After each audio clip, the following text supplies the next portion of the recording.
Good evening, everybody. Welcome. Nice little intimate group tonight. And have a hardcore party. Mm.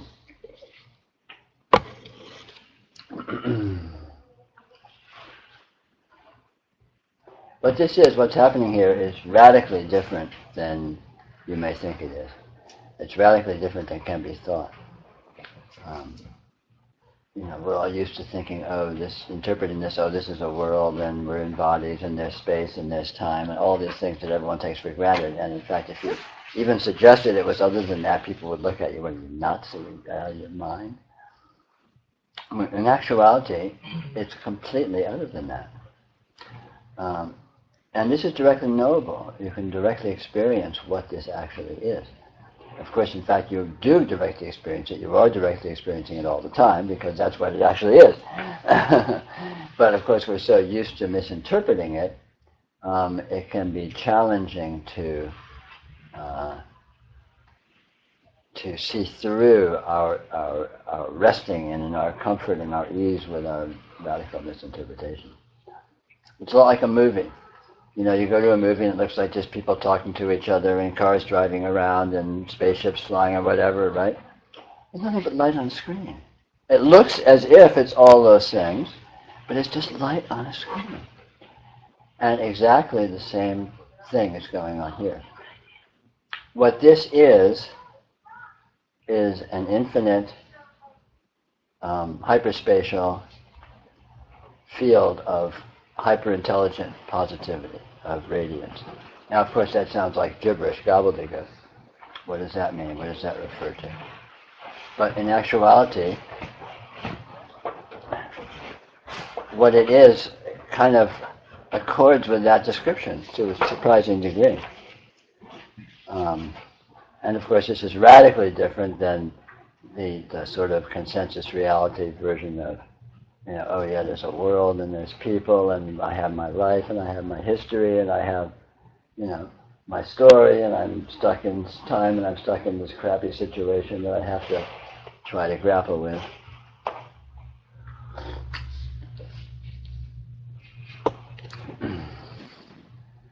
But the really powerful fact, the surprising fact, is that it's possible to know directly what this actually is. It's possible to know very directly and intimately and obviously and self-verifyingly what this actually consists of.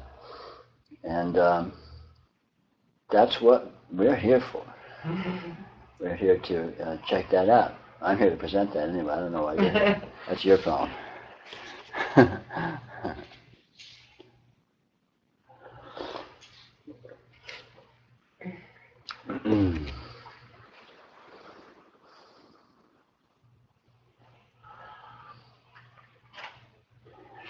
The trick of recognizing what it is when we're so immersed in non-recognition, when we're so immersed in misinterpretation,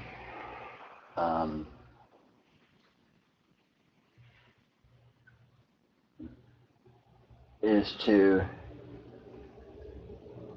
try and notice what it's made of. What is experience made of? What's experience made of? I mean, sure, it seems like you're sitting here and you're seeing a room and you're hearing words talking and you're, all the usual stuff. You're feeling your seat under your butt and all these things are happening. But what are those experiences made of? What is present? Color. What is present that constitutes these things? What is present that constitutes the sensation of touch? What constitutes the sensation of thought? What constitutes the sensation of vision? What is vision made of? What is the substance of these things? Something is appearing, something is actually here, or all this shit wouldn't be showing up, right? Something is here. What is it that is here? And we're used to saying, it's light and it's sound and it's nerve pulses, and these are all just abstractions. What does that mean? Much more intimately, much more directly, you are actually experiencing what it is with complete intimacy. What you're seeing, what it consists of that you're actually seeing is actually present, or you wouldn't see it. It's complete intimacy, it's complete contact, it's complete engagement. So there's no remove. It's not like you need to sit here and scratch your head and think about what it is. You can You're experiencing it. You can feel it. Feel light. What is vision? Feel it. I mean, it's subtle. It's weird. It's trippy. It's almost like there's nothing there, even though it looks with such incredible detail, such incredible presence. What is it that's here as vision? What is it that is here as sound? What is it that's here as sensation? What is it that's here as thought? What is it that's here as all of these other things? And it's very interesting what it is. It's very dynamic. It's constantly tingling and pulsing and moving. You can't find anything still anywhere in experience. Experience is constantly alive and vibrating. Every aspect of it. It's instantaneous. It has no duration. It's only here right now, and you can't even find now. So it's even weirder than that. It's not like it's actually even here, even though it's as here as it gets. You can't find a here. I mean, where's here? When is now? When exactly is now? It's completely obvious that now is right here. I mean, this is now, right? No brainer, duh. It's completely intuitively obvious. But what exactly is this now? And these aren't just brain teasers. These aren't just things to think about. You are feeling now, right now. You are totally engaged with now. You are now, right? So what is this that is here, that is now? What do these things consist of? And you look at them, and if you're really intimate with them, the first thing you'll notice is they're weird. It's weird as hell. It's not just simple or obvious or mundane or mechanical or dull or inert or, it's not like that. It's very subtle. It's very strange. It's very weird. It's very, well, the word trippy comes to mind, but I'm betraying my era. Works for the boys. I'm an old hippie, so I use old hippie language, I guess. But this quality that is here is directly perceivable. Of course, you're always directly perceiving it, but we usually perceive it in the context of these heavy-handed interpretations of, it's space and it's time, and I'm here in SanRafael, and it's Tuesday night, and blah, blah, blah, blah, and what happened yesterday, and all of this abstraction, all of this story of an interpretation that we overlay on top of this thing, which is only actually here now. It's just this flash, this instantaneous flash of all this stuff. I mean, imagine a movie if you weren't telling a story. It's just these. You ever looked in a room where a movie's playing and you don't hear the sound or something, and you're not paying attention to the movie, you don't even know what it is, you're just sort of seeing these flashes, or maybe there's a TV on in the next room and the door's open, and what do you see over here? You're not even looking at TV, like these flashes of light on the wall that change and they get bright and then it gets dark. And that's what this is. That's all that this is all these sort of colors and shapes that are instantly present. But in themselves, they're weird. They're really, really weird. And it's possible to notice this very directly. Of course, we are always experiencing it very directly, because there's nothing else to experience. But again, we may be, depending on how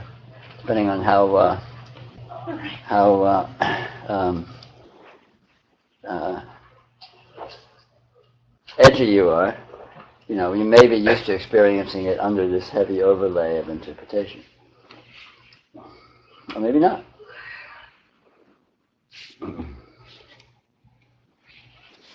But the fact is that if you can find your way, anyway, by hook or by crook, just find your way to noticing this direct experience, what it actually is and how weird it is, how strange it is, it'll knock your socks off. It'll blow your mind, because it's so far out. It is so astoundingly weird. It is so astoundingly nonlinear, so astoundingly irrational, so astoundingly improbable compared to consensus reality explanations of what's going on. And yet it actually is like that. And in fact, the consensus reality explanations are what's astoundingly weird and astoundingly improbable and astoundingly absurd.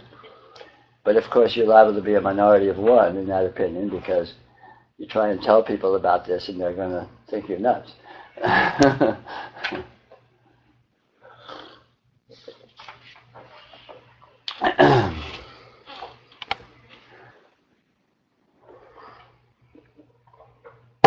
And the important point I'd like to convey is it's possible to notice very directly, very clearly, very self-verifyingly what this actually consists of. And doing so will completely and utterly transform your sense of what you are, of what this is, of what your life is, of what's going on here. It turns out in kind of a cool way, because it turns out what's going on here is really just has some real nice aspects to it, fortunately. I mean, it could be the consensus reality interpretation was accurate. Wouldn't that be a horror show? Wouldn't that be terrible if there is space and time and causality and we're all stuck in this hellish backwards society of all these incredibly stupid people trying to rip each other off?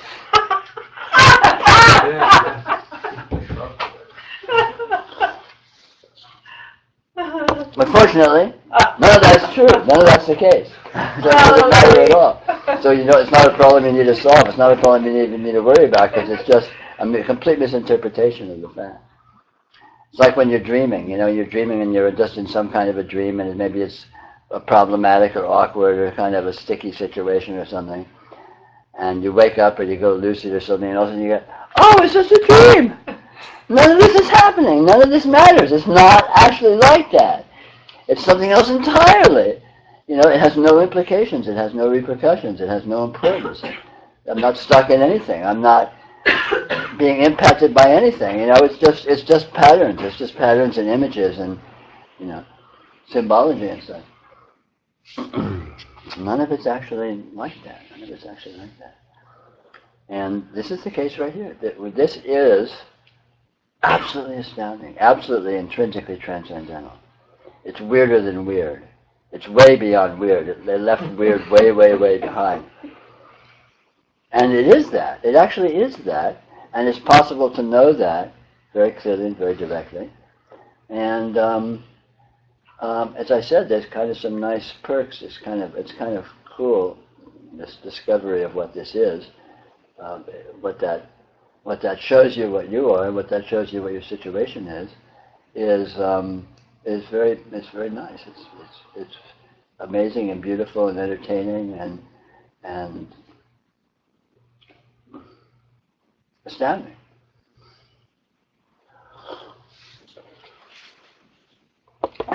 So that's my spiel. Yeah, Michael. Hi, Peter. Well, right now I'm experiencing hardcore dualistic fixation and interpretation. And it doesn't seem to be a damn thing I can do about it. Sure. That's one of reality's major modes, as we all know. All little tricks, like what is experiencing this, or it doesn't, it's like a little toothpick against an iceberg. So what do I do? Well, what I suggest is, when you have these kinds of things, instead of trying to fix it or antidote it or address it, in other words, don't orienting to a problem with the intention of either fixing it or avoiding it or transcending it or anything, you're still orienting to the problem. You're orienting to the condition that is your fixation. So the easiest way, the most efficient way to approach that yogically is find something in your experience that has nothing to do with anything.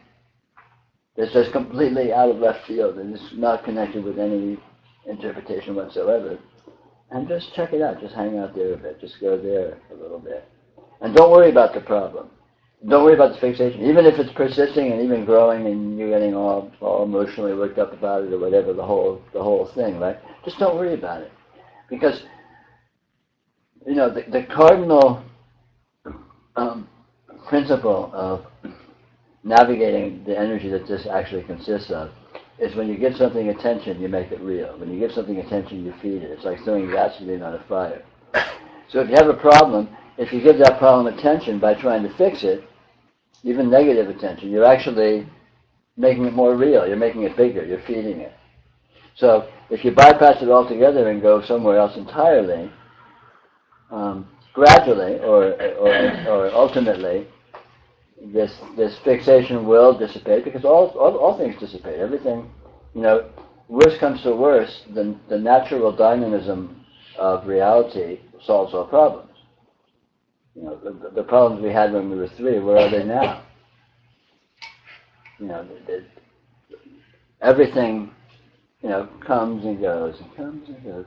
So even something that's an enormous problem, sooner or later there's going to come a time when it's not there. The only solution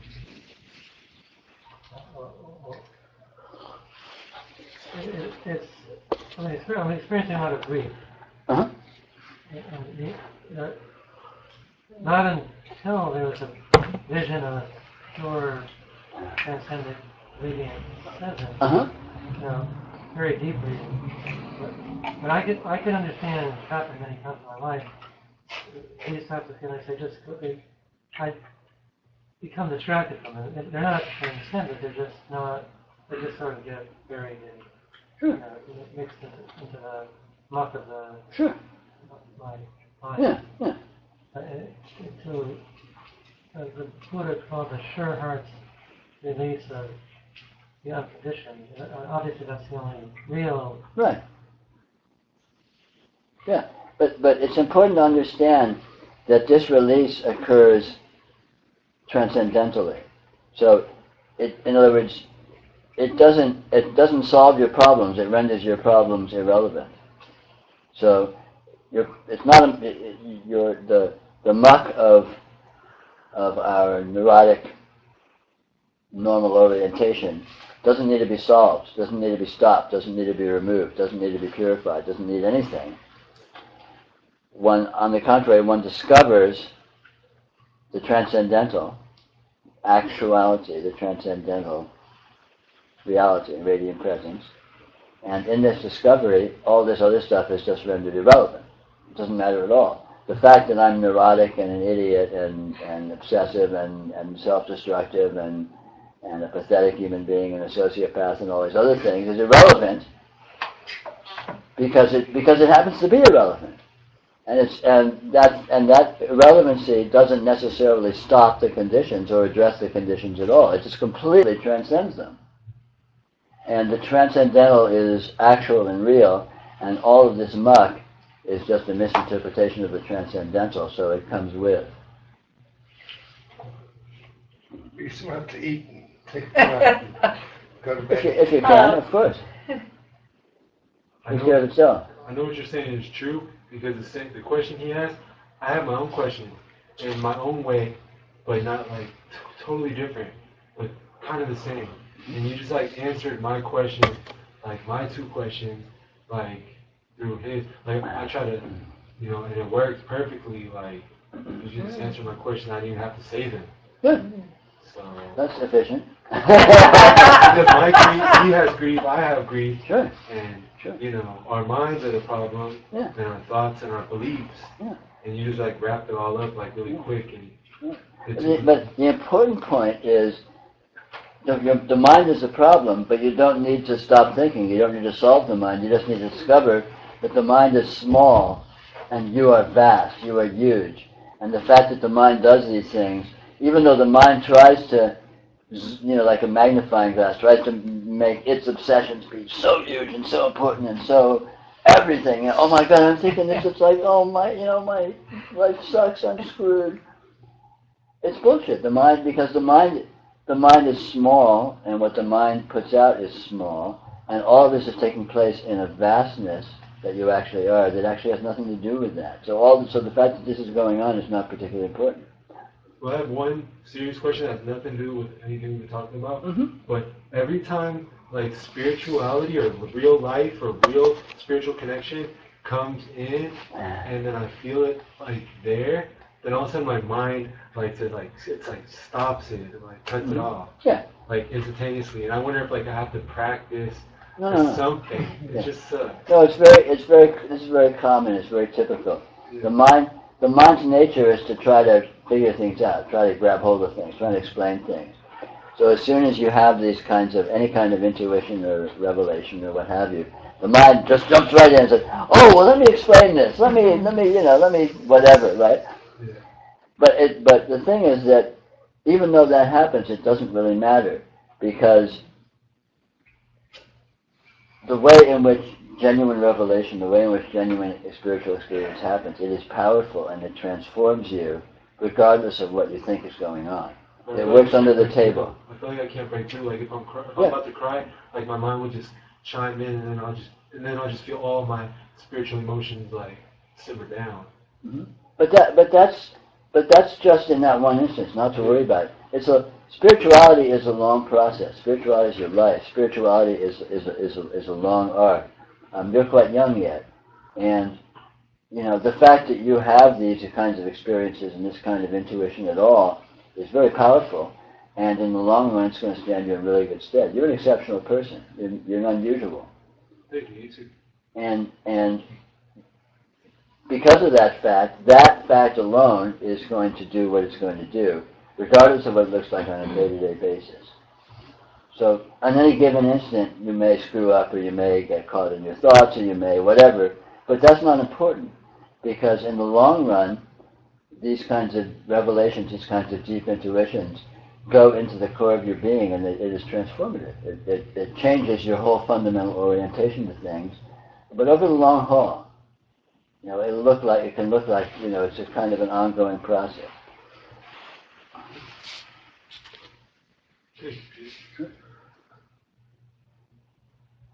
How long can the hall be?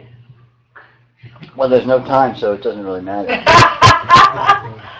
What do the Buddhists say? Thousands of lifetimes. But since there's no time, the 1,000 lifetimes is all right now anyway, so who cares?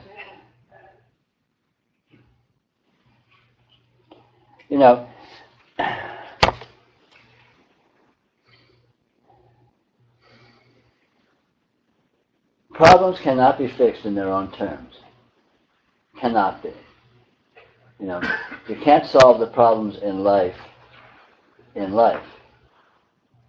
solve the problems in life by discovering there is no life and there are no problems.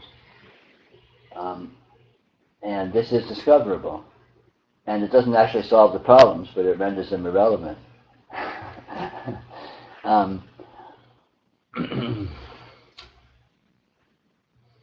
As long as you're still orienting to problems, you're still feeding them. Well, I mean, like the traditional Buddhist advice would be just note the feeling, just be mindful of it, don't get involved. But it's like it's just like a ball of pain. I can't. Even the attempt to inspire, or as I said before, any type of meditative aerobatic.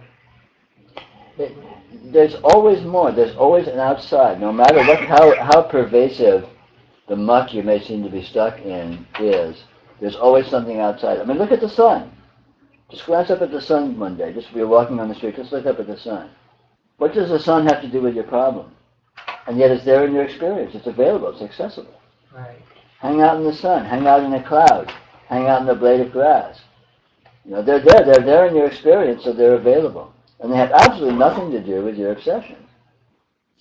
And so even though our samsara claims to be pervasive, it isn't.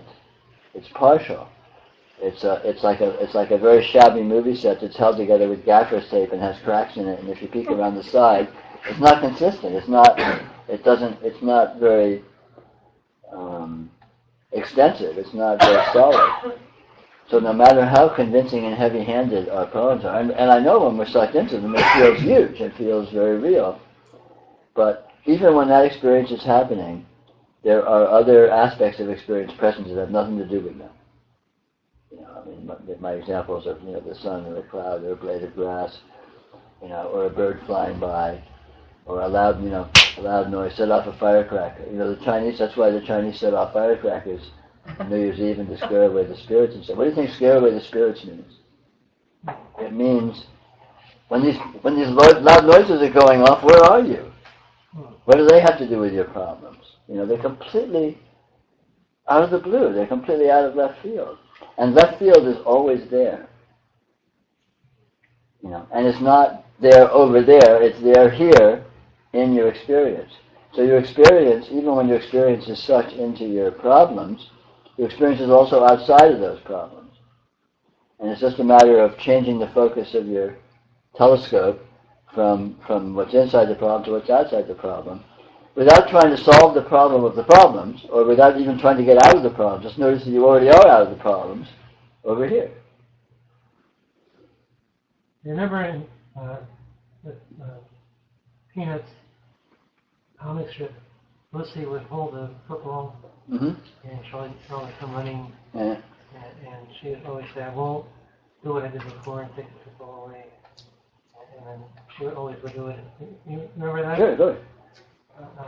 That's sort of what my life feels like in a particular arena. Yeah.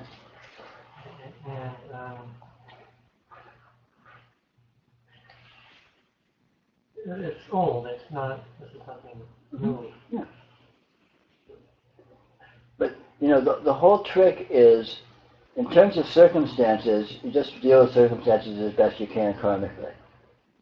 You do what you can to the extent you can do anything, and this is just normal life. We're all very familiar with this. But Dharma is about discovering that circumstances are irrelevant, circumstances are unimportant. It's not about solving circumstances. It's not even about transcending circumstances, although it has that effect. It's about discovering that circumstances are irrelevant. Very much like a dream. What seems to be going on in the dream, the circumstances of the dream are actually irrelevant because it's just a dream, right? And it's possible to discover that if you discover you're dreaming. If you happen to be in a dream and there happens to be all this stuff going on, it's possible to misinterpret that as, oh, it could be problems. God, I have to deal with all this stuff that's here, all this stuff that's going on that's present, right? But then you get, oh, I'm dreaming. So where's the problems? Where's the dealing with it? It's just wholly irrelevant. And the relationship of your actual being to your circumstances is exactly analogous to that. And so it's a matter of discovering that fact rather than of solving problems. It's about discovering it. It seems light years away. That's okay. Don't worry about it. The pendulum swings. When you're... What's the saying when... No, I won't do that. When it happens, it always happens. The thing is that this is old Dzogchen advice. Meditate when you can meditate, and then when it stops, just let go. Don't try, and it'll come again. And when it comes, meditate. So when you get an intimation of the radiance, that's the time to take advantage of it. When it goes, let it go. It will come again, and don't try to get back to it. Don't cling to it. Don't try to prolong it. And don't compare that, don't create a duality where you're comparing that to this, where you're comparing that radiance or meditation state to the hell of circumstances and samsaric orientation. Just completely let go of it. And it will come again. Because all the energies are continually, the tides are always moving, the tides are always churning. And when it comes again, then that's when you hit it. And then when it starts to dissipate, when it starts to go, you just let go. So it's like a conveyor belt that's going by. You grab it when you can, and it takes you a little ways, and then when you start slipping, you just let go. And sooner or later, you'll be able to grab it again, and it'll take you some more. But just so you do it easy. You do it when you can. You take advantage of when the tide is going your way, and when it's not, completely let go. Just let go. Don't even worry about it. Just be a samsara, just be lost in the sauce and muddle through like we always have.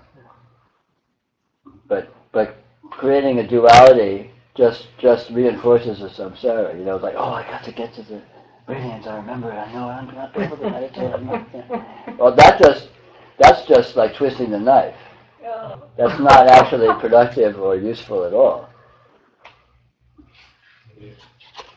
You did it again. You answered my question before I asked. Me too. Okay. Me too. Okay. Totally. Now, if I could answer all questions in the next 5 minutes, we could all go get a beer, right? Like when I have sex, I feel like I'm in my body.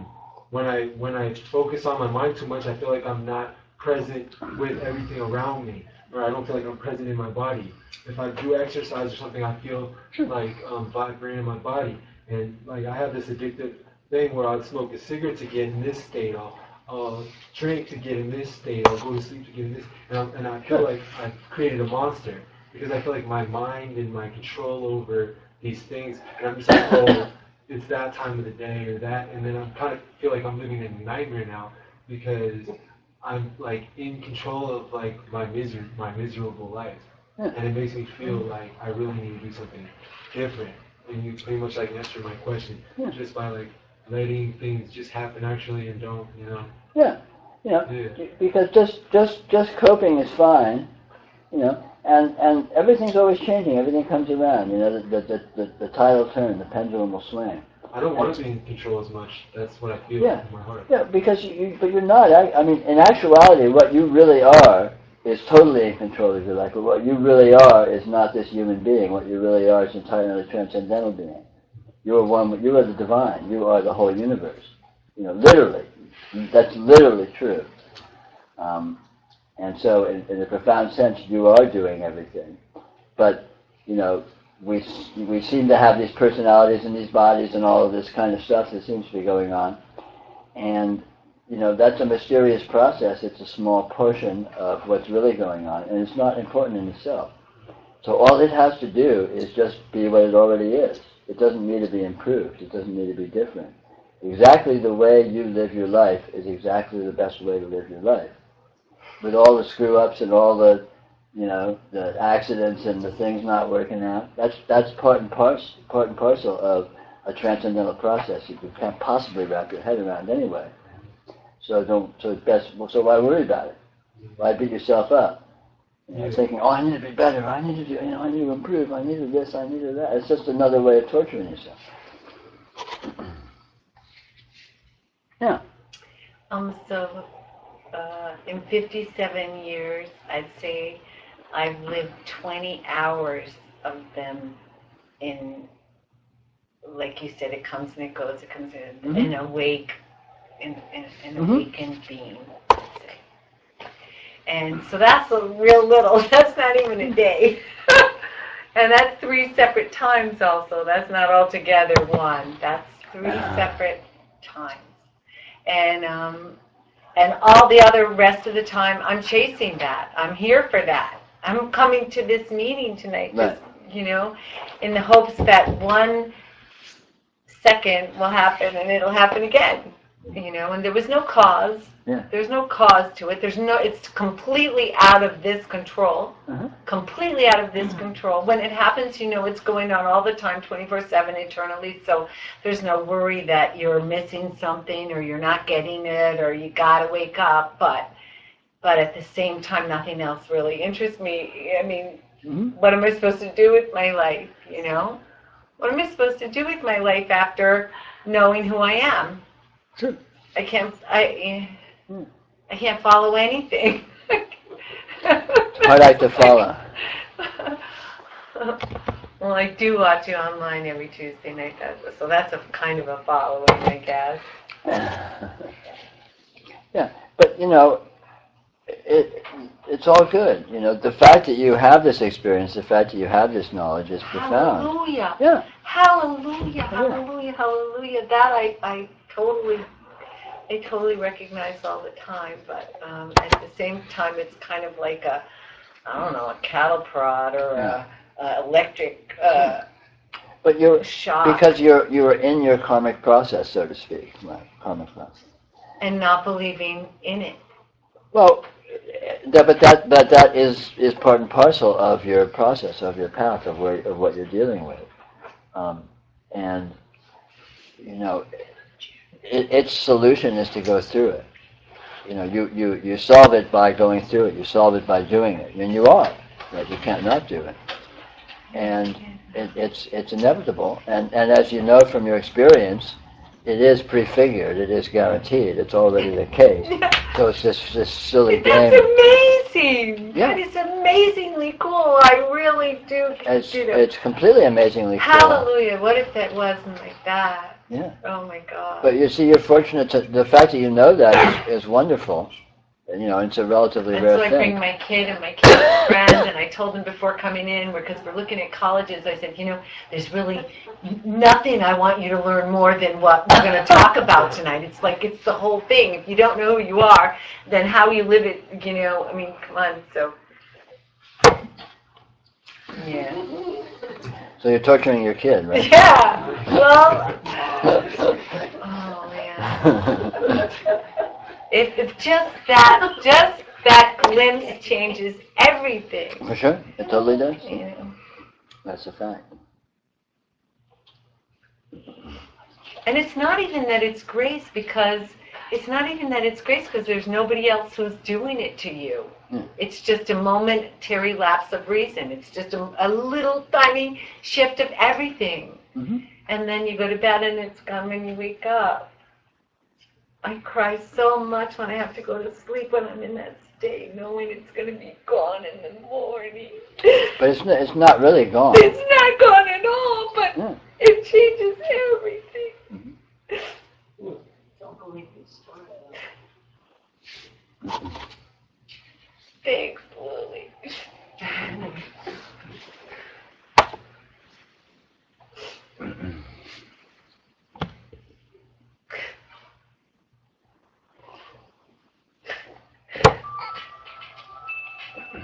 Oh, that's mine. Wakey. I'm really kind of curious. Oh, thank God for the humor in it all, really. Sorry, everybody. Nothing to apologize for. One new message.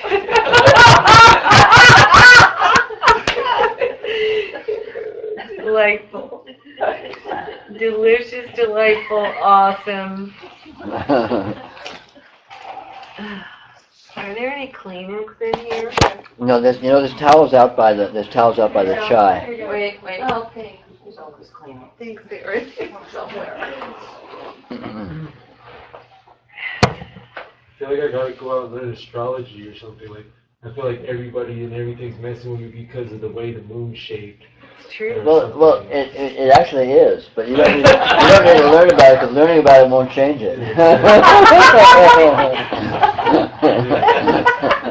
oh, they got the moon on their side right now, but don't worry, I'm gonna wait it out in a couple weeks. That's right. Sooner or later, you're gonna have it. That's right, man. Wheel keeps on turning. No, I mean this is one. It's completely obvious, but it's a very powerful fact that all of the energies that constitute this weirdness are continually shifting, they're continually dancing, and they come in and they go out. It's like this incredibly complex networks of tides, and interactions, and sometimes it's just sort of pulling apart and nothing seems to be happening. And sometimes everything comes together and it's like wow, and just in all different ways and different modes, and everything is completely and intrinsically and unstoppably dynamic. And this is how it is. You can't hold on to anything. You can't grab it. You can't freeze it. It won't stop. So when it comes, enjoy it. When it goes, there it goes, and you can enjoy that too, because that's just more weirdness. Yeah. One time I was at the park and it became like Bambi. Like I started seeing like all these animals all of a sudden and all these things, and I just felt like I was in like Bambi or something like that. And sometimes I'm like, where's all the animals at? Darn it.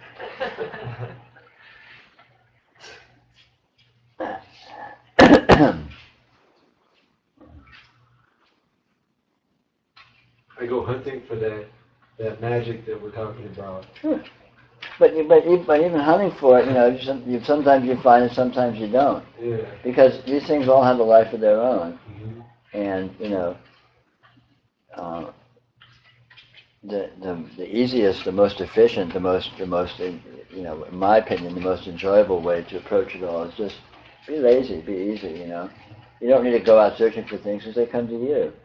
And when they're not going to come to you, searching for them won't do any good because you can't force it, you can't fake it.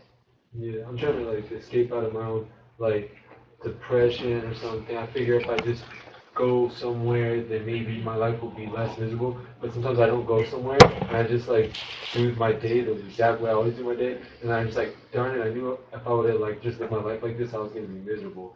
And then sure enough, and sometimes I actually escape, and I'm just so happy and grateful that I did it. And I'll take a walk somewhere, and I'm just wow, I'm free. Thank God. I'm trying to find tools and techniques to get out of my mind and get out of patterns and get out of all these kind of past, present, future patterns. It's crazy, man. I mean, yeah. In the long run, you're going to find these kinds of trying to get out of things and trying to solve problems just digs you further into them. Yeah. It's good to experiment with different techniques. It's good to experiment with different states of consciousness. It's good to try to get outside your normalcy, to push the envelope. But not because what you find out there is better. And this is a very important point. When you push the envelope and you find yourself in some unusual condition, the point isn't that it's better. The point is that it shows you this can be like that too. This can be like that too. This can be like anything. This is like a movie theater. You walk into it, it's just a blank screen, and anything can show up on the screen. You don't know what's going to show up. And that's the important point to discover, not to try to get to this movie or try to get to that movie, because the movie's always going to change. They're just come and go, and they come and go.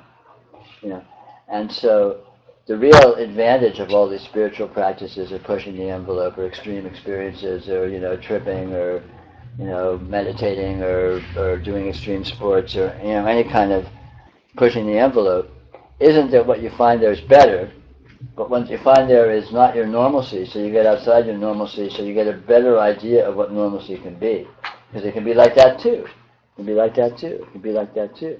And you discover that, the possibilities of what experience can look like are endless, limitless. But nothing's better than anything else. There's no hierarchy of experience. That's my thing. I've been experiencing with it, and I've been saying, okay, if I'm quieter and calmer, and I don't talk so much, then things will be better. Or if I read today, and I just always am trying to change my experience, but I feel like I'm doing too much. I feel like, but in the same sense, I'm living different than I was living before. But I just don't want to be I don't want to be, in control but I'm doing things in control that I need to do to make my life better, so I don't waste energy, so I can, make the best use out of my day. I used to waste so much energy for no reason. I used to do everything almost for no reason, and now I'm being so responsible and so mature about things. Mm-hmm. But at the same time, I feel like that it's just me doing it, and I feel like I can't break through and actually find that peace and stuff like that. Yeah. It comes, you're exercising your intelligence, you're learning, you're exploring, you're trying things, and that's a good thing. It's not about succeeding, it's about exploring. There's no game to win. There's no finish line. It's not like you get to something that's final or good. Peter, I've heard it described as traditional Dzogchen and Mahamudra, similar Vajrayana statements, that what ego is, in a nutshell, is an inner identification with clarity and then the luminosity or radiant aspect of the mind is taken as object. So the basic quality of knowing or clarity is felt to be a center or itself, the objects. Right. Yeah. Well, I mean, a simple way to put it is partial identification. Actual identification is total identification. You are everything. You are all of this. And, but all these psychological conditions, all samsaric affliction comes through partial identification. We identify with portions of reality as being you, and you say, but that's not me. In actuality, everything that shows up is totally you. You are the clarity. You are the radiance. You are the phenomena. You're the whole shitty mess.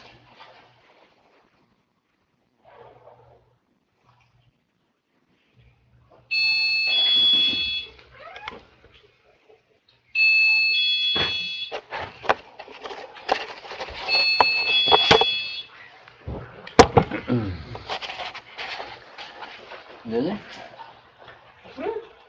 Yes, sir. Good Lord. Snap to it. Yes, sir. No, the Once you alarm. run out of chai. The chai alarm.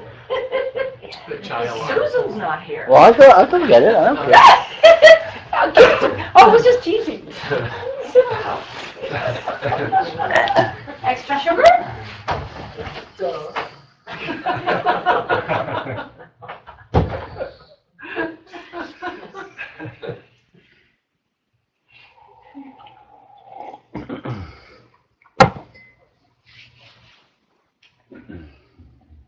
So then, Peter, the consciousness would seem vulnerable to those types of traps or misperceptions. They're not vulnerable. Nothing is vulnerable to misperception. Misperception can occur, and when misperception occurs, there can be the erroneous appearance of vulnerability and the erroneous appearance of entrapment. But none of those conditions are possible. There is nothing that can be trapped, and there is nothing that can trap it. There is nothing that is vulnerable, and there is nothing that it could be vulnerable to. There's only one thing here. You can. It's indescribable, of course, but you can call it an infinite hyperspatial field of radiance, radiant hyperintelligence, let's say. And it cannot. There's nothing but it present. And so if anything that seems to trap it is just it, and any entrapment that seems to occur is just it, and so if it's trapped by itself, how trapped is that? Relatively speaking, when it said you can cycle for incalculable periods of time. Yeah, but relatively speaking is a misinterpretation of what's actually happening, because there's actually no time. There's literally no time. There seems to be time, but that seeming is itself a misinterpretation. And there seeming to be time does not cause time to be a problem. It may seem to cause time to be a problem, but that's another seeming, and it's not actual, so it doesn't matter at all. There's literally no time, there's literally no space, there's literally no entities whatsoever. Well, in the classical descriptions of different realms, say beings are in this realm for eons or whatever, that's the subjective experience that is characteristic of that. Sure. All that kind of thing. But it's all misinterpretation, so it doesn't matter. It's not actually happening.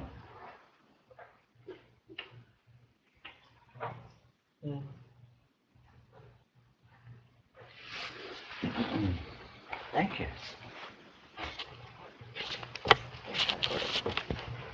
Sounds good. Thank you very much. You're welcome.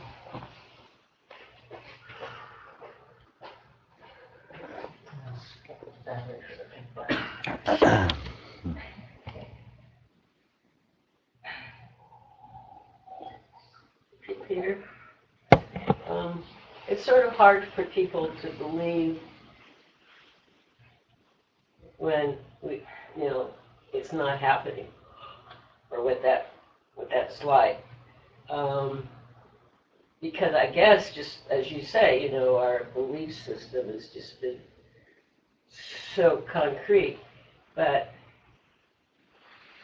But I've sensed the difference. Sure.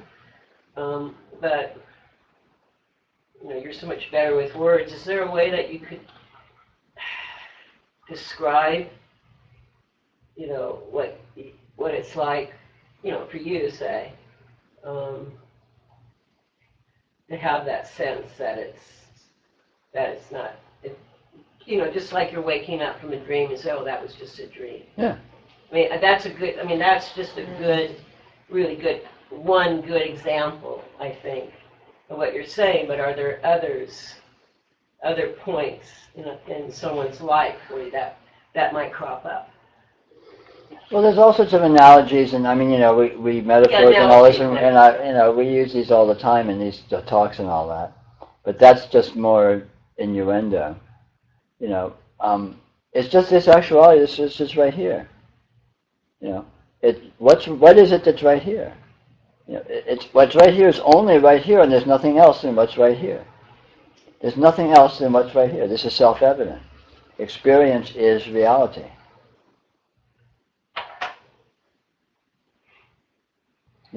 And what is experience? It's just experience. You can start making a list or cataloging all the infinite apparitions that seem to appear in the instant, but then they mutate and morph and gone, or in the next instant, because your eyes shift, or you notice something else, or something else changes, or you leave the room, or whatever. And so experience is this ongoing instant of continual morphing change. This is self-evident. We all know this. This is just what experience looks like as you go through your day, right? But there's nothing present but that, and it's not dependent on anything. It's not coming from a world. It's not coming from things. All of the apparent worlds and apparent things and apparent, interaction and all these things is just apparent because of the nature of what experience is that it shows up as all this incredible, intricate detail. It just is like that. It's its nature that it generates. It's very creative, you could say. It's like a dream in that sense. Why is a dream? You're just lying there asleep and nothing's happening. It's just you're blotto, right? And all of a sudden, all this amazing stuff just shows up. Why? Well, it's the nature of consciousness that it should look like that. It doesn't become anything. It's still just blotto. It's still just right. And yet, it looks like all this incredible intricacy and all of this event and all of this stuff going on. But nothing's happening. It just looks that way. And that's the same. That's always the way it is. Nothing is ever happening. It's just exactly what is right here, right now, which is always exactly the same. What's right here, right now is the same that was right here, right now when you were 1 year old, when you were 5, when you were 40, and when you're on your deathbed, it's going to be the same thing that's right here, right now. And 5 minutes after your death, it's still going to be what's right here, right now. It just looks different all the time. You're asleep and it looks different, but it's still right here, right now, isn't it? Right? You start dreaming, it looks different, but it's still right here, right now, isn't it? It's always right here, right now. And what is this right here, right now? What is this? What do these words refer to? It's obvious. Just, it's you. It's what this is. Just look at it. See it outside of it. Don't see it in terms of its trappings. See it in terms of what it actually is. And the trappings come with, and the fact that these trappings mysteriously appear because of its nature is mysterious. What if it's chemical imbalance?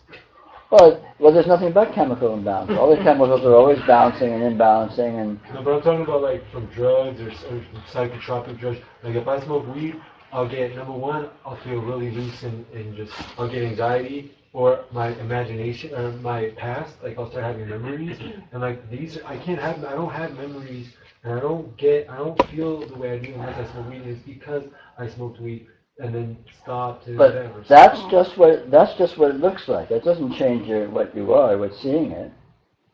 Let's say. I smoke weed to get back to a certain point. Just a sec. Let me explain to you. Yeah. Suppose you smoke a lot of weed. And then you don't smoke any weed. And then suppose you go out and you just get completely plastered of drinking, and then you stop.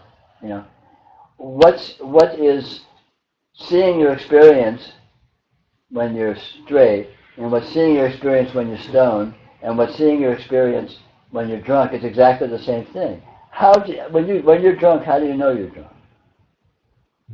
Because you see it. You see it. That seeing doesn't get changed. What you're seeing changes. What you're looking at a drunken condition.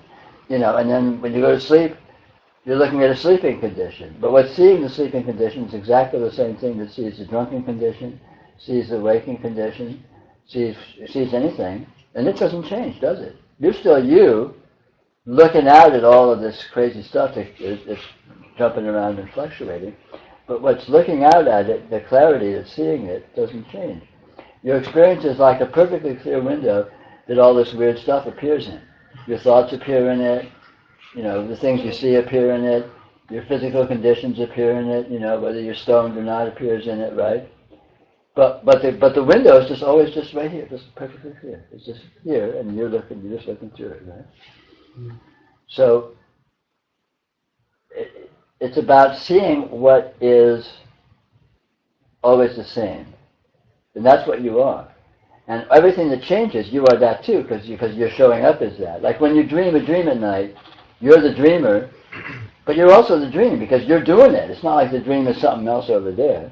So you are the dream, but you're not just the dream, you're also the dreamer. And the dreamer is not moving, it's not changing, it's just here. And then the dream, all this crazy shit happens, and you're just here, right? And then you wake up and you're just here, and you see the world shows up and people show up, and you're just here. And you see yourself going out and doing stuff, but you're just here, looking at it. And you have thoughts or not thoughts, or you get emotional or not, but you're just seeing that. How do you know when you get emotional? How do you know you're emotional? Because you see it. And what sees it is always the same. It doesn't change. And what is here now is always exactly the same in the same way. It's confusing as hell because all of these incredibly, absurdly detailed qualities, experiential qualities, show up in experience. I mean, just look at your field of vision right now. Look at all these nutty colors and shapes and all this stuff appearing. There's it's dizzying. In the room. Yeah, it's an elephant in the room. And so it's distracting as hell. In the face of all of this bombardment of experiential qualities, it's really easy to go to that and overlook the fact of experiencing itself. But experiencing itself is the weirdest thing that's here. Mm. I mean, all these things are appearing because of experiencing, because you're experiencing them. Experiencing is not just something, it's just I'm experiencing. Experiencing is not something to take for granted. It's the weirdest thing. It's the weirdest thing imaginable. Consciousness. Consciousness. Yeah, of course I'm conscious. I have consciousness. I mean, get real. Look at this consciousness. I mean, it'll drive you completely insane if you try and look at it. How can consciousness happen? How can I be conscious of all of this stuff? What's going on there? I mean, look at how weird that is. Look at how bizarre that is.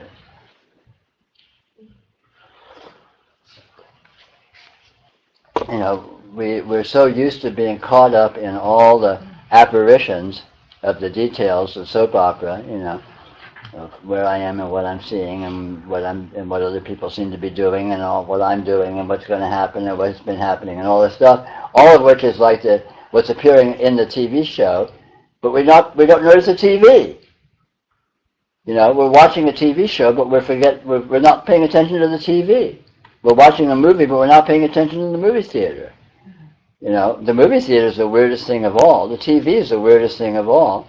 The fact that TV shows appear on it is an artifact of the fact of the TV itself, its nature. And likewise, this experience is here, and all of these things are appearing only because the experience is here. You're not experiencing New York right now, right? You're not experiencing Pluto right now. You're not experiencing, I don't know what, ancient Egypt right now. Because they aren't here in your experience. It's your experience is what makes it real. And what is this? What is this experience? What is this consciousness? When we have these words, it's experience, it's consciousness, it's just normal. But that's just throwing a word at it and then ignoring it. It's not nothing. It's not nothing. This experience is something. Consciousness is something. It's something really, really, really weird. It's something really, really, really powerful.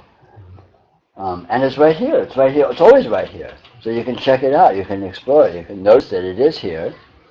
And instead of just going right away to the characteristics, what colors you're seeing, or who you think you're looking at, or what shapes you're seeing, or your narration about what's supposed to be supposedly going on, just look at how is this appearing? How am I seeing you? How am I seeing anything? And these just aren't, meaningless riddles. There's something going on here. The way I'm seeing this is real. There's something very, very real that is doing this, that is right here, that I am, in a really profound sense. And this fact, because it's present, it's accessible, it's knowable. We can explore it, you can experiment with it, you can poke it, you can check it out, give it some attention, give it some intelligence, instead of just completely ignoring it and getting distracted by the soap opera.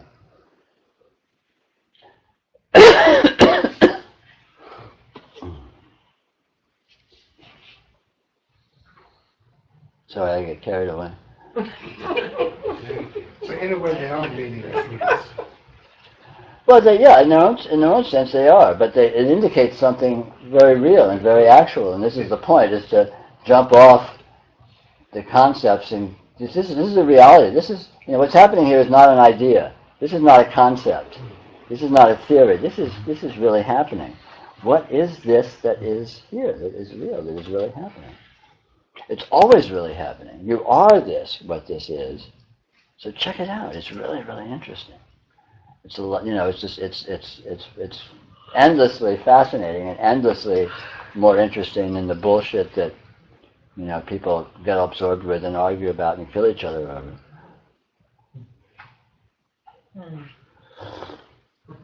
You're right, Pete.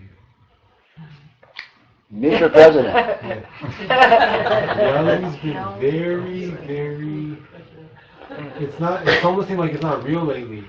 Like, I'll be seeing people how they react to each other and seeing how things get loud and quiet and just seeing how things react, and then that just totally blows my mind. Like I feel like, whoa, this is almost like not even real.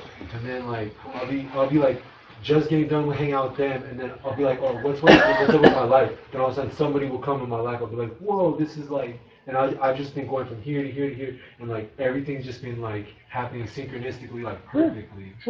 But just keep checking it out. Keep being curious. Don't get numb. Don't get dumb. Yeah. Don't take things for granted. Yeah. There's like an amazing continuity. I was just realizing as you were talking, it just felt like I could see like, there's just like a flow. I don't know, when I leave the door, there'll be another room, and then there'll be the car, and then there'll be a highway or whatever, but there's like this thing that happens. And it's like, but the very first time that I had that awakening was, I was thinking, like, how do we all agree that this room has all these things hung in it and colors, and there's a rug, and there's chai in the other room, and all this stuff? It's like, how can we agree that it's all that, and we all, like, dance, you'll go to SanRafael, and you'll go to Sausalito, and it's just, like, amazing. And I was like, the only way it could be possible is if there was one eye. I mean, I was thinking, how do we all see the same thing out of these different eyes if we have different consciousness? And I was like, we couldn't, so we're only one eye. There's only one thing behind all the eyes in this room. There's only one cohesive thing that's experiencing, I would even say creating. I don't know, it's just like, whoa. That's true, but it's even weirder than that. I'm sure. Actually, you're the only one here. Yeah. Yes. It's just like when you dream at night, and all these people, all these people that show up, how do they know what's going on? Because you're putting them there. Of course they know what's going on, because they're just part of your dream. So then as I was thinking that, I was like, am I putting you guys here? Of course you are. And you're putting me here? Yeah, and I'm putting you here. And it's literally like that. Amazing. So you're the sole inhabitant of your universe, which is the only universe, and I'm the sole inhabitant of my universe, which is the only universe. And how weird is that? And we're here talking to each We're other. looking at each And how weird is that? Very weird. And wonderful. No, but look at the actuality. You're the only one home in your experience. And everyone else is just an apparition to you. You know, when you see me, I'm only here because I'm showing up in your experience as an object. You don't see me seeing. You know, you can imagine that I'm seeing. You can imagine it, but it's like in your dream. You see all these people talking to you and all that. And in the dream, you may be believing that they're actually there and they're actually seeing you. But then you wake up and you know, oh, there's no one there. And you go to sleep. Where do I go when you go to sleep in your experience? Poof. Right? You turn your head, where do I go? You leave the room, where do I go? Where was I in your experience before you walked in this room? Look at the actuality. You're powerful. I don't know. You're at the very core of things. I don't know. Yeah.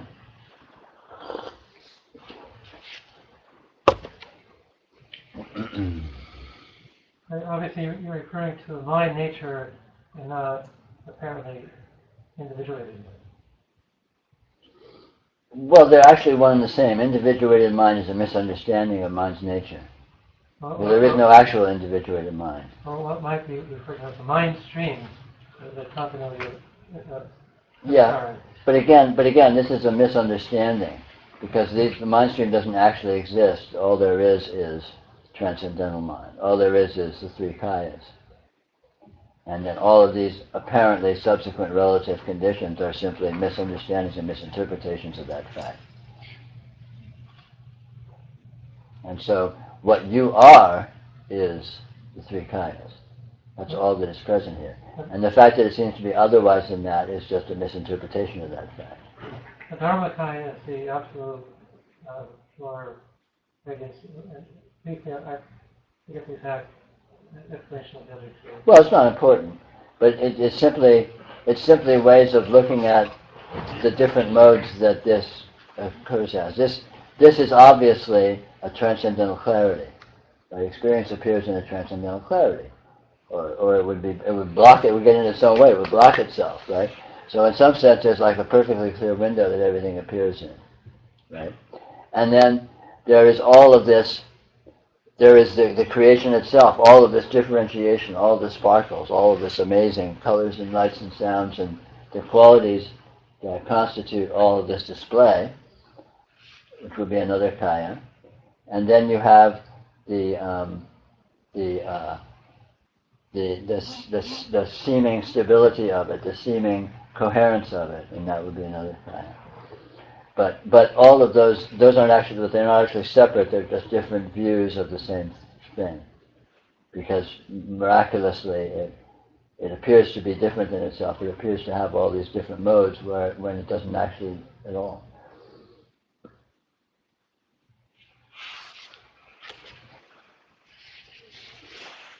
Sorry to bore everyone in Buddhist theory.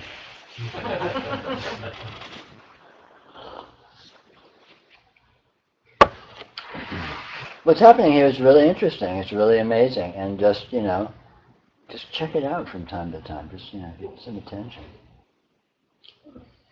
It will repay you. It's worth checking out because there's something here that's really pretty amazing. I guess that was sort of the answer to my question. Just check it out. Remember that caterpillar from the movie Alice in Wonderland? Do you think you resemble that a little bit? I don't know, you tell me. Where's my hookah? Yeah, really. You gotta have one in here.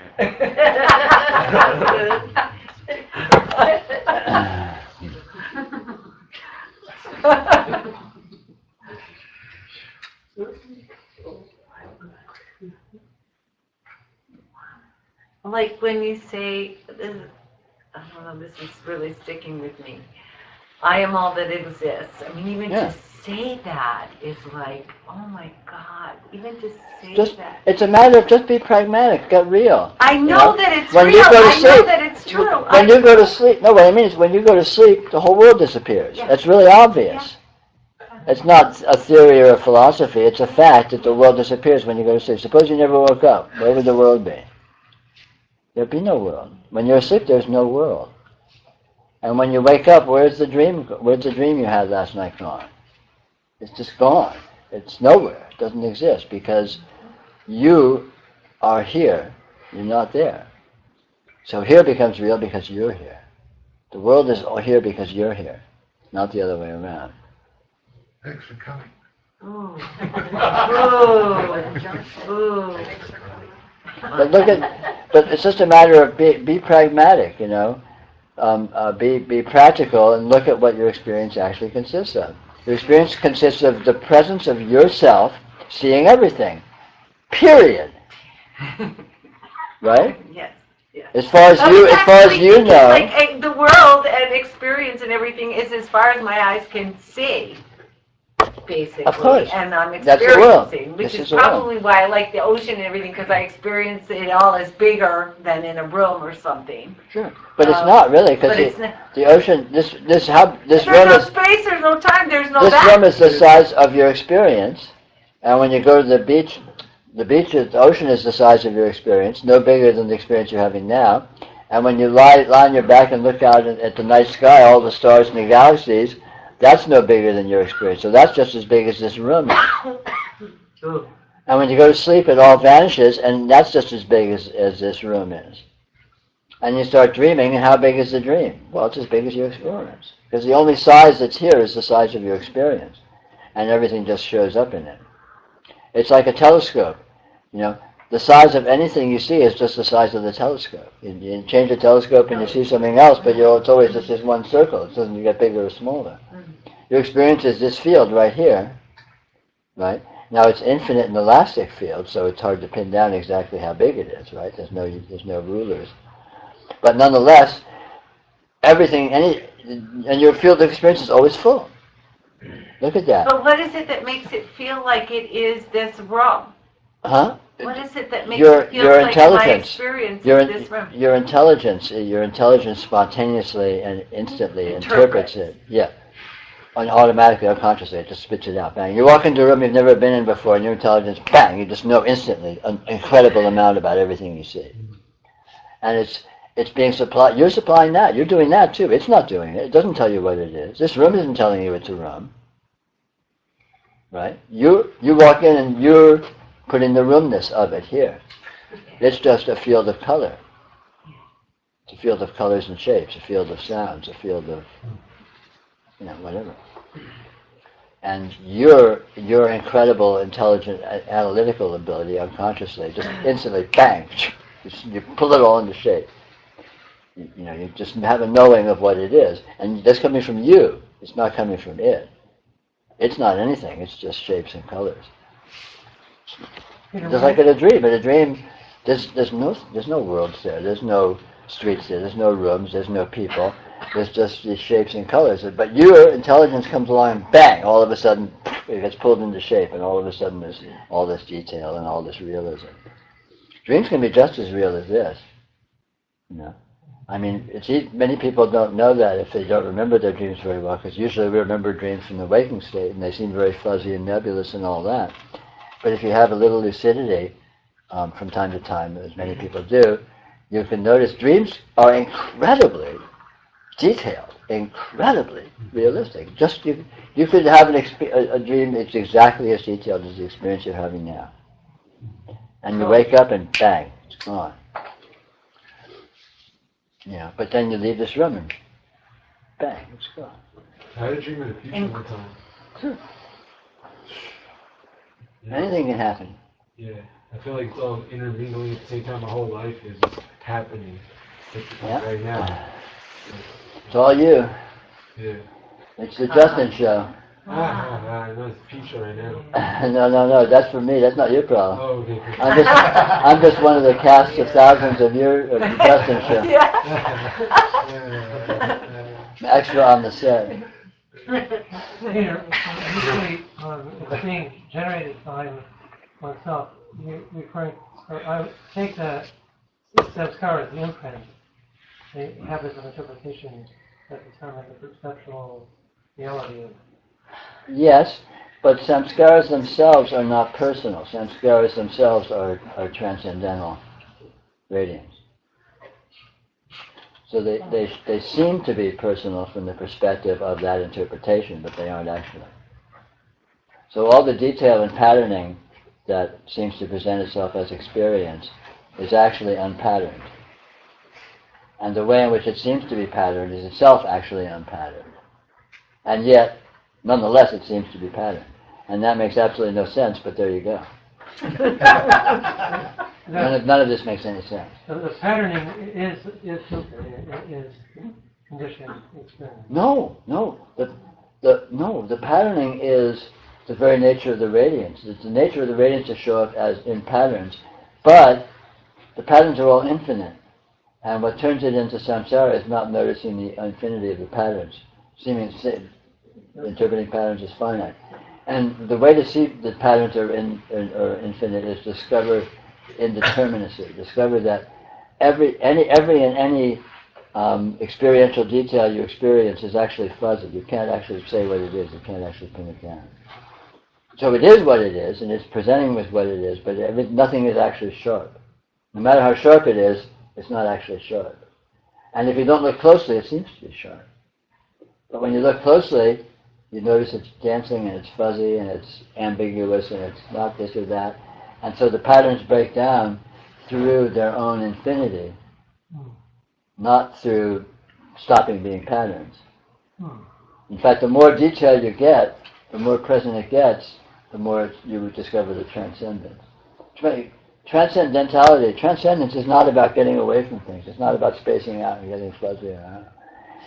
Transcendence is about extreme presence, extreme detail, extreme precision of what's actually present, and then you discover how weird that is.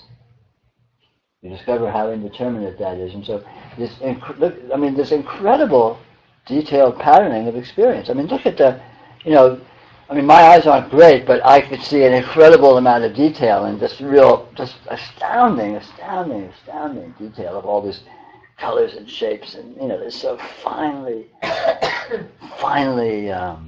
precise, right? And yet you look at any portion of it, and exactly what is it? Zoom in closer,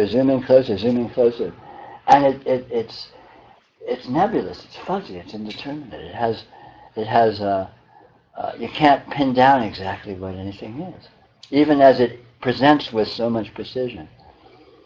In physics, this shows up as what's called Heisenberg's uncertainty principle, which means that when you look at any physical event, when you look at any subatomic particle or what have you, right, you actually measure it, it's not actually precisely anything.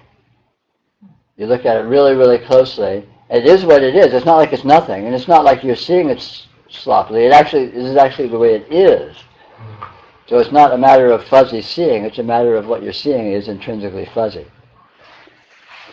It's intrinsically neither here nor there, or actually more weirdly, it's actually sort of both here and there. And this shows up on a macro level as well. If you look at the actual details of your experience, you'll discover everything is, like, just pick a color, look at the color, the exact color of some one little point in your experience. And when you just sort of glance at it, it's very much the color that it is. But look really, really closely and try and see, well, what color is it actually? And it's fuzzy. You can't pin down exactly what the color is, or a shape, or a sound, or a sensation. You feel a sensation like you feel, like you can take a relatively sharp sensation, like take a paperclip or something and poke it with the tip of your finger. Don't hurt yourself. Just feel that, so you get a really specific sensation, and just feel what is it that you're feeling. What exactly is the sensation that is present?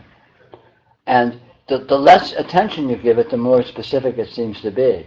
And when you really go into it, when you really, don't space out and go into a dream or a thought. Really, really go into the sensation very physically, and it opens up into what you can't. All of a sudden, you can't say what it is. This is a very weird phenomena, and it happens across the board in experience. Check it out for yourself.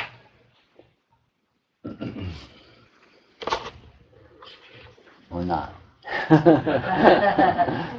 So how come things aren't better then? If like is beautiful as the dream world is, or as beautiful as all of us really truly are, how come the world seems to be so? The one you were describing earlier with all the yuppies. And Because people are too simplistic in their tastes. The world is beautiful, but everything's beautiful. Pain is beautiful. Confusion is beautiful. Conflict is beautiful.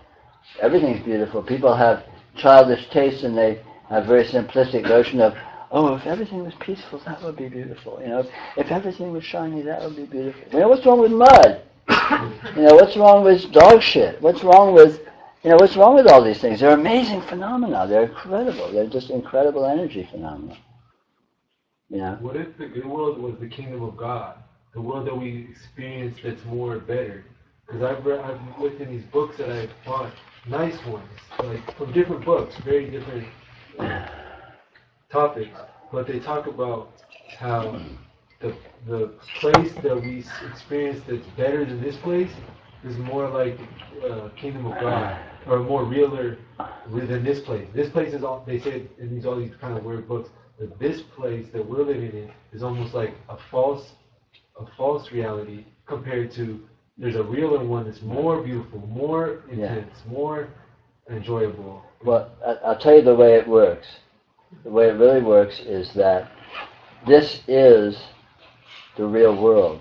But if you don't recognize it by misinterpreting it, then it can seem to not be the real world. It can seem to be a world that has all sorts of problems and all sorts of ugly things and all sorts of things that are unpleasant. But that's a misinterpretation.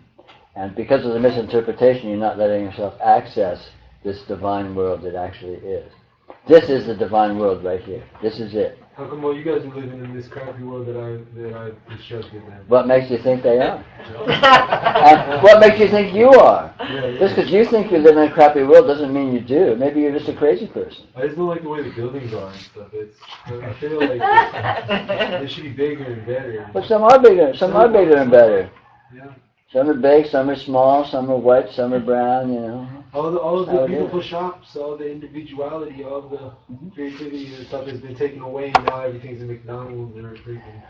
And I hate it. I just hate it so much. I wish I lived in the other world, the better one. Those other worlds are here too. It's not all McDonald's. And if you look closely, every McDonald's is different from every other McDonald's. And there's different people working there. They try and make it look like it's all the same, but it isn't really. It's all different. Your world. I just want to live in a reality where there is no McDonald's. Well, you do. McDonald's is having problems anyway, so maybe will come to pass. I'm going to be gone in your life. I'll tell you a trick. Go into McDonald's and look real closely at the floor and find a little bit of dirt there. That dirt is in McDonald's. And then go over an inch next to it and look really closely at the floor where it's not dirty. Look really, really close just at that little patch of floor. And where's McDonald's when you're looking at that floor? McDonald's is made up. It's a myth. It's a story. It's like Mickey Mouse. You know, Mickey Mouse is Mickey Mouse if you look at the whole thing, but zoom in on Mickey Mouse and you see a little patch of black, you see a little curve, you see a little line. But Mickey Mouse isn't the line, Mickey Mouse isn't the black, Mickey Mouse isn't the curve. Mickey Mouse is this whole dream of, you put that all together and then you have Mickey Mouse. But there's no Mickey Mouse. There's just this amazing presentation of specific details, and none of the details is Mickey Mouse. None of the details that make up a McDonald's is actually McDonald's. Well, I wish I wasn't brainwashed then.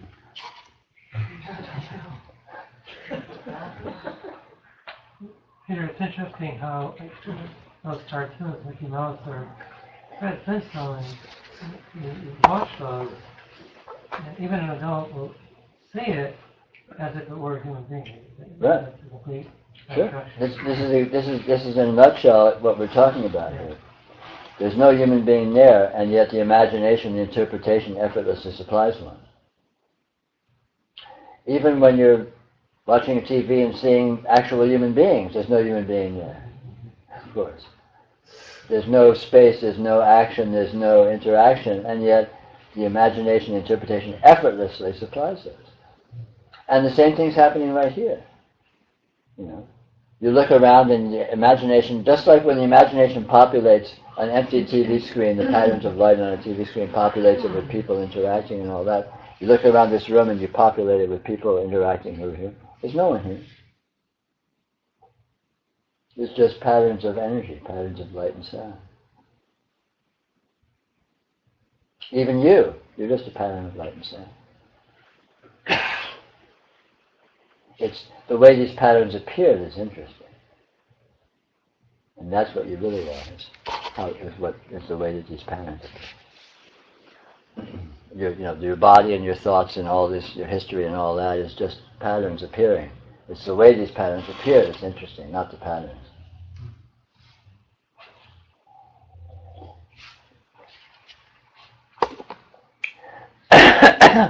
So that's what you really are.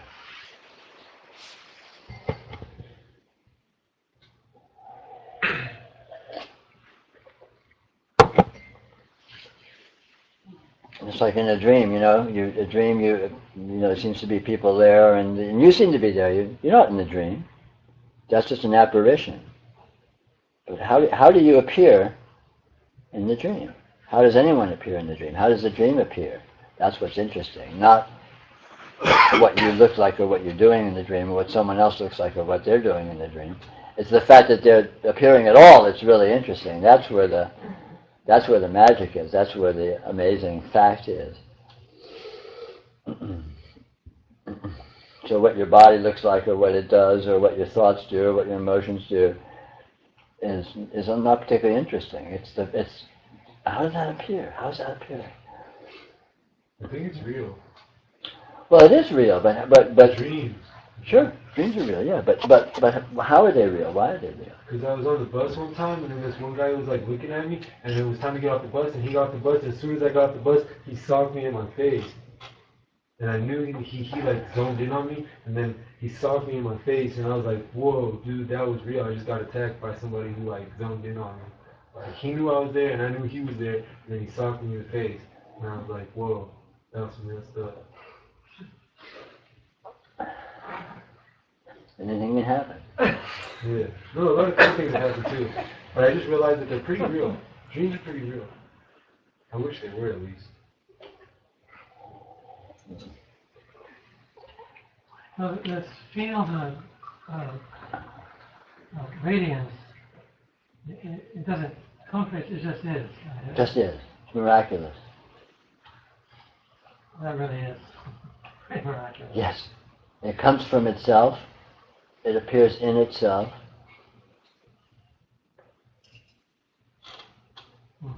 And there's nothing else. And this is that. Actually.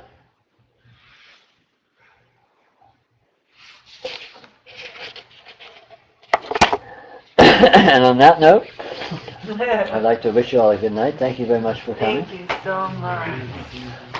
Thank you, everybody.